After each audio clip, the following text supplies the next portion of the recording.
प्रभु है उस रूप में, दूसरा नहीं है। उनकी सामर्थ्य कितनी है? दुर्गा कोटि अमित अरिमर्दन। हरि की सामर्थ्य कैसी? अमित दुर्गाओं जैसी। 1 करोड़ अरब नहीं, अमित दुर्गाओं जैसी दुष्टों का मर्दन करने की सामर्थ्य। अमित था नहीं कि कितनी सामर्थ्य है। एक दुर्गा रूप में जब हरि प्रकाशित होते हैं तो त्रिभुवन में कोई सामने खड़ा होने वाला नहीं होता। माँ भवानी जिस समय अपने स्वरूप में आती, किसी की ताकत नहीं है। ये शुंभ निशुंभ इतने बलवान दैत्य थे, त्रिभुवन में कोई इनका बाल बांका भी नहीं कर सकता। स्मरण किया समस्त देवताओं ने तो भगवान से ही शक्ति का प्रादुर्भाव हुआ। इतना सुंदर रूप मां भगवती का। शुंभ निशुंभ के पार्षद घूमते रहते थे, उन्होंने देखा, जाके बताया कि आपके महल में जितनी सुंदरियां उसकी दासी बनने योग्य भी नहीं, ऐसी सुंदरी का हमने दर्शन किया। बोले मेरा जाके परिचय बताओ। बोले ऐसा नहीं लगता कि आपके परिचय बताने से केवल आ जाएंगे। तो उनका अगर ऐसा नहीं तो केश कर्षण निर्धुता गौरवा मां गरिष्यति, उसके गौरव को धूल में मिलाते हुए बाल पकड़कर घसीट कर हमारे पास लाओ। मार्कंडेयपुरा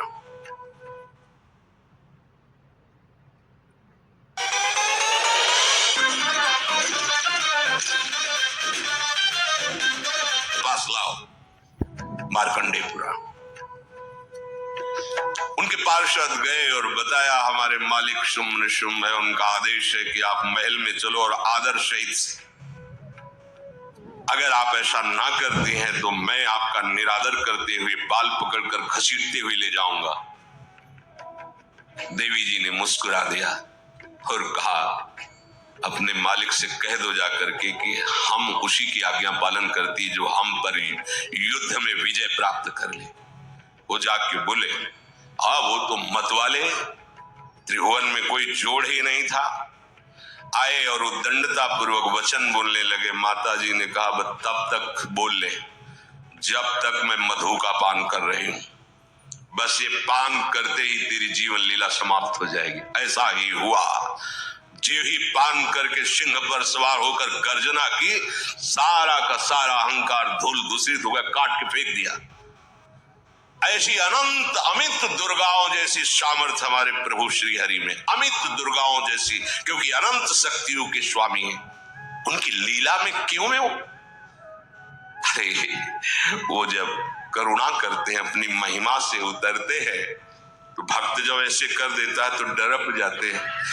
माधोदास बाबा ने कहा नहीं चलना तुम्हें ब्रज में, हम तुम्हारी कहां तक सेवा देखेंगे, तुम्हें बाल भोग राजभोग, बाबा जी है कभी मिला कभी यही रहो। वो बाबा आपके बिना नहीं रह सकते। दोबारा बोल नहीं पाए जगन्नाथ। ये सुन करके हृदय बलिहार होता है। ओ ऐसे सामर्थ्यशाली प्रभु अपने भक्त के प्रेम प्रणय पर भी कितना डरते हैं।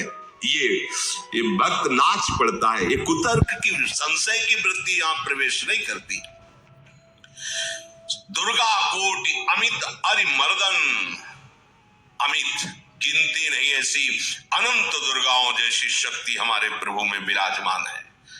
शक्र कोटि सत सरिष विलासा, आहा अरबों इंद्र जैसा विलास प्रभु में। अरबों, एक इंद्र त्रिभुवनपति है, अरबों इंद्र के समान प्रभु का ऐश्वर्य है। और नवशत कोटि अमित अवकाशा, जिस एक आकाश के लिए गरुड़ जी से कह रहे हैं कि मच्छर से लेके आप तक उड़ते हो पार पाए, बोले ऐसे अरबों आकाश के समान अवकाश है प्रभु में।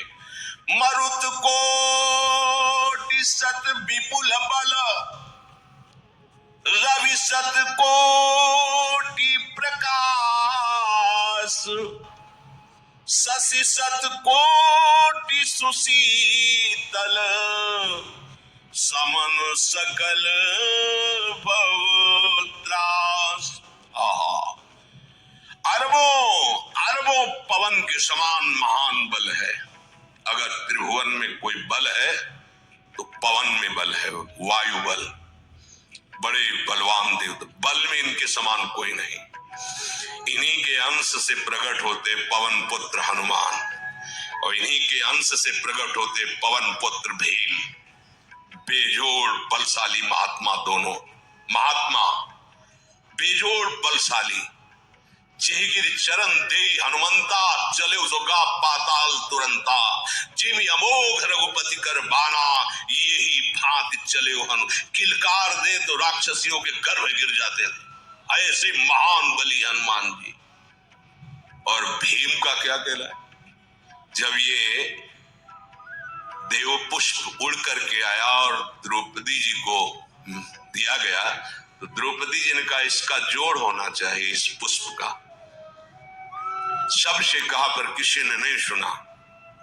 भीम ने कहा कहीं भी मिलेगा मैं इससे लाएंगे। ऋषियों ने समझाया कि आगे मत बढ़ो, ये यक्षों की भूमि है, युद्ध हो जाएगा और तुम्हें तैयारी करनी है हस्तिनापुर के लिए, और तुम इधर, वो सब दिव्य हैं, पवन पुत्र है, किसकी मां ने अपने वेग को बढ़ाया। तो महाभारत में पढ़ के देख लो, इनके चलने के वेग से वृक्ष उखड़ उखड़ कर गिर रहे थे।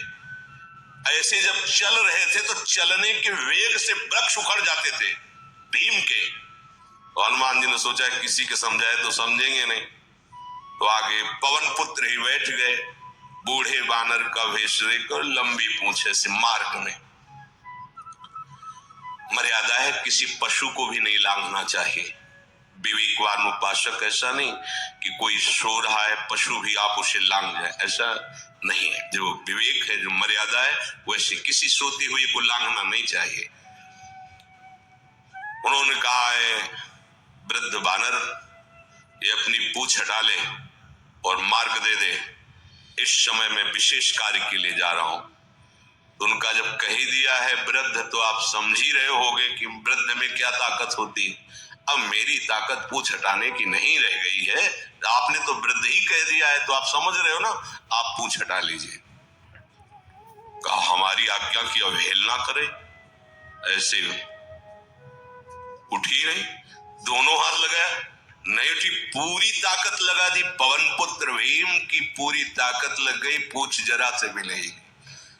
हाथ जोड़ के कहो, बोले हम समझ गए हमारे बड़े भ्राता आप हनुमान जी हैं, क्योंकि ऐसा कोई बानर सृष्टि में पैदा नहीं हुआ कि मैं उसकी पूंछ ला हिला सकूं, मैं समझ गया।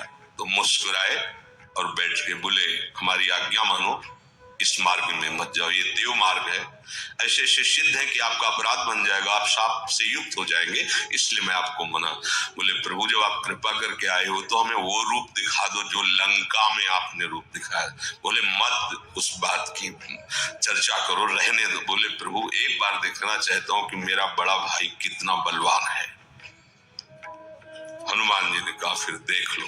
कनक भूधरा कार शरीरा, समर भयंकर अति बल कांप गए। भीम जी हाथ जोड़ बोले भैया नीचे। स्वर्णिम कांति, वो भयानक उनका रुद्र रूप, कांप गए, भीम कांप गए। वायु में अगर बल में देखा जाए तो सबसे ज्यादा वायु बलवान है।